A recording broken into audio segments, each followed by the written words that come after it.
excited to be announcing Office for iPad today, more specifically Word, Excel, and PowerPoint, available immediately for download in the iPad App Store. All there in the iPad with a design that is both familiar to them as an Office user, but also very natural for an iPad user. What we're looking at right here is a Lenovo Windows laptop. This is the Office experience that people are familiar with, they know and love. I'm just going to open a document on this. You get that beautiful Office document. It's opening it off OneDrive. This is the free cloud storage for everyone. I've got this great document right here, and I can scroll through. It's beautiful. It's got all sorts of comments and immersive content charts. In this case, I'm actually going to insert an image.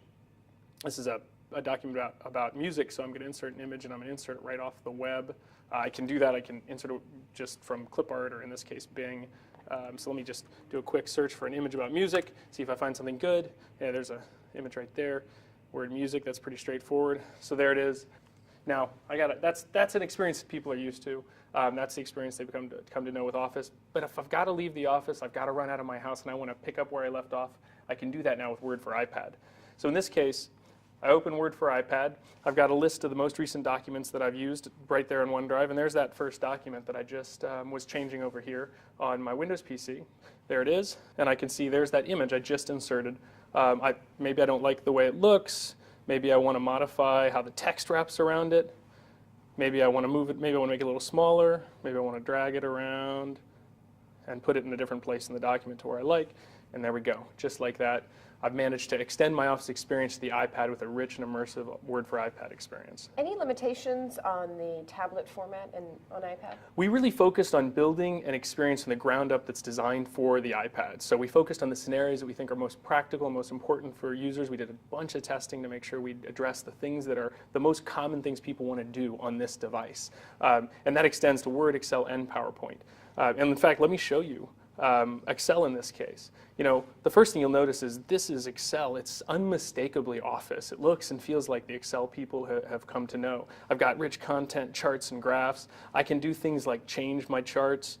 Maybe I think this thing should be a pie chart instead of a bar chart. You can see I'm seeing live previews of the different ways this data might look. I might want to change the color scheme. Maybe I don't like that color. I like this color scheme. I can change the style if I want to background it differently. Really easy, really touch-friendly, just a touch-first experience built for the iPad, but still the Excel that people are used to. And one of the things that, in Excel's case, that we did in particular is we actually even gone so far as to build a custom keyboard for Excel users that's super natural to use. I was going to ask about that because so often when you're using Office products, Microsoft Word or Excel, you're typing a lot, and that can be a little difficult on a typical iPad keyboard. This is an example of how we built this experience for the iPad explicitly. So this keyboard really enables you to do some of the things that on a Windows PC you do with a keyboard and mouse, like keystroke commands or starting formulas so that you can easily do sums and averages and such. But built just for this experience. And you've got sort of the number pad absolutely. Configuration over here on the right, so that should make things easier. Cell navigations, yeah, absolutely. Okay. And then PowerPoint is the same, a very rich, immersive document experience, all the beauty that you've come to expect from PowerPoint, but touch-friendly experiences like being able to move my slides around just by dragging them down within the document and putting them where I want to put them. I can also add transitions, the sexy transitions that people have come to expect, like things like crumpling paper and things like the origami fold up, and then I can, of course, because this is PowerPoint's about presentation. It's about presenting confidently. So I can always go in and do my presentation, walk into a room, start my presentation, get those great transitions and animations, swipe to move forward. You see that my transitions, my builds come through. You can even swipe backwards, believe it or not, and watch that origami bird come backwards through the room. And in order to present confidently, you really want to have extra tools like being able to tap and hold and get a laser pointer so that people can see where your focus area is. Perhaps you want to go in and draw some ink on the screen so you can say, hey, what I'm talking about is this.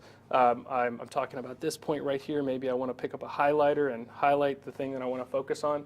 A really rich presentation tools that let you just present super confidently with PowerPoint. All three apps really built with touch in mind from the ground up for iPad users.